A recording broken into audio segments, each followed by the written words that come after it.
거식증으로 병원 찾는 환자들 수치를 보니까요. 최근 5년 사이 30% 정도가 늘었더라고요. 근데 그중에서도 여성이 압도적으로 많았고 10대 비중이 상당히 높았는데 청소년들이 왜 이런 거식증을 앓는 겁니까?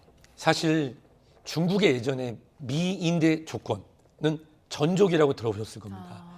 발이 크면 안 되기 때문에 발이 자라기 시점에서 이 발을 감싸는 나무 신발에 넣고 발이 커지지 않는 그런 모습을 보였죠.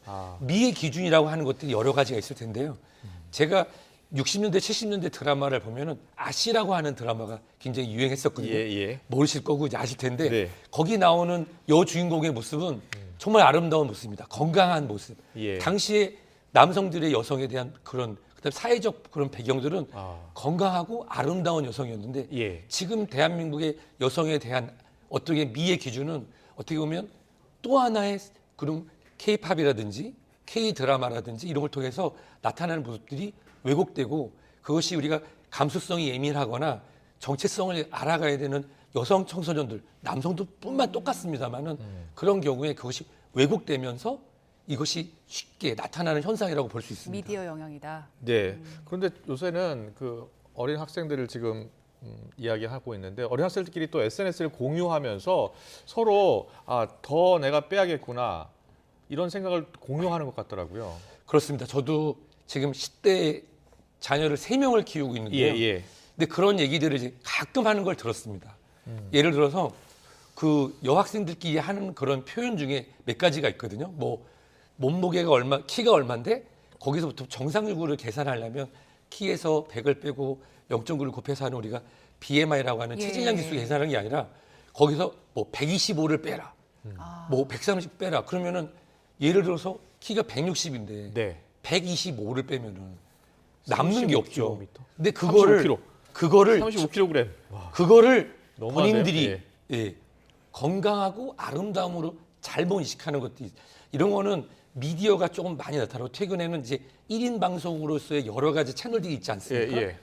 그런 채널을 통해서 정확하지 않은 건강 상식과 미의 기준이 나오면서 이런 정신 건강 상태를 좀먹고 있는 것 같고 이런 것들이 이제 개발도상국이나 또는 앞으로 개발에 필요한 아프리카 일부 국가 말고 미국이나 한국 또 일부 선진 우리가 개도국을 넘어선 국가에서는 나타난 현상인 것 같습니다. 네. 문제는 이걸 질병이라고 인식하지 못하는 게 더 큰 문제인 것 같은데 거식증 걸리면 아까도 그 생리불순을 말씀해 주셨지만 다른 합병증들도 굉장히 많잖아요. 사실 저는 카펜터스라고 하는 예전에 미국에 오빠와 여동생이 있었던 그런 그룹이 있었는데요. 그 여동생분이 거식증으로 사망하면서 미국 국민들도 더 많이 알려졌습니다. 그 외에도 많은 사례가 있는데 이 거식증으로 인해서 본인의 건강 체중의 20%를 잃은 상태가 되면은 내과적 응급 상황입니다. 보통 우리가 본인의 신념 때문에 단식하시는 분들 있죠. 그런 분들이 응급실에 실려갔다 그랬을 때 하루 이틀 밥만 먹고 회복하는 것이 아닙니다. 우리가 정상적인 영양이 공급되지 않게 되면은 근육이나 간에 있는 단백질 조직들이 파괴되면서 우리 생명을 유지하는 데 필요한 뇌와 심장의 신체 활동까지도 진행이 안 돼서 나중에 먹어서 해결되는 게 아니거든요. 한번 손상된 이런 장기들이 회복되는데 오랜 시간이 걸리기 때문에 거식증 이걸로 인한 섭식장애로 인한 이 것들은 내과적 응급이고 후에 내과적인 문제가 해결됐다 하더라도 정신건강적인 문제가 해결되지 않는다면 재발하는 것이 또 이런 문제가 되겠습니다. 그렇군요. 정신질환 가운데 이 거식증이 치사율 1위라고 하던데요. 어떻게 치료를 하는 게 가장 좋습니까? 이 정신건강의학 측면에서의 그 치명률이 높은 것은 보니까 이제 우리가 본인이 원치 않는 삶을 마감하는 행위 등이 같이 포함될 텐데요. 이 섭식장애 같은 경우는 본인뿐만 아니라 가족 그리고 같이 있는 사회단체 그다음에 국가적인 차원에서의 제도가 필요합니다. 유럽의 패션 강국을 알려져 있는 이탈리나 또는 그 기타 국가에서는 런어웨이라고 하죠. 우리 모델분들이 이렇게 해서 본인의 그 모델로서의 그 자격과 그의 패션을 다 뽐내는 자격이 있는데 특정한 체질량 지수 밑에 있거나 체중이 낮은 경우에는 아예 못 올리고 또는 TV나 언론에 못 나오게 하는 그런 제도를 통해서 왜곡된 것을 바로잡는 노력도 필요합니다. 현재 우리가 우리 자라나는 청소년들에게 보여주는 미의 기준 그리고 현재 그 보통 우리가 연예 산업이라고 불리는 곳에서 현재 많은 노력을 하고 있는 아이돌이나 또 대한민국 연예 산업 이끄시는 분들이 노력하시는 거에 굉장히 존경하고 대한민국 산업을 이끌고 있지만 그것을 강요하고 있는 누군가가 있다고 하면은 이것은 대한민국의 정신 건강을 좀먹고 있기 때문에 우리가 하나의 목소리로 좀 잡을 필요가 있을 것 같습니다. 네.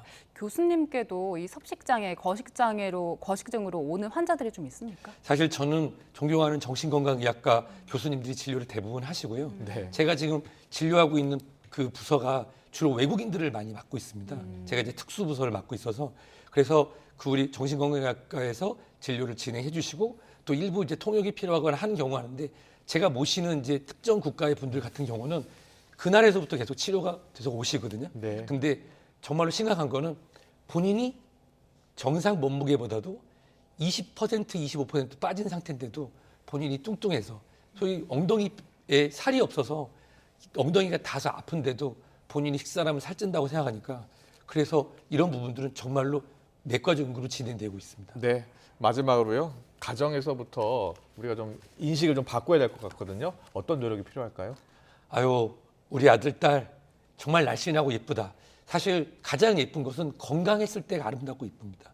이 정신건강학적으로 우리가 불안장애, 우울증들도 사회적으로 요즘 많이 인식을 하고 있습니다. 우울증은 네. 마음의 감기다. 정신건강의학과 문을 두들기고 우리 가정의학과 상담을 받자. 석식장애 우리 아이가 아니요 마르고 예쁜데요.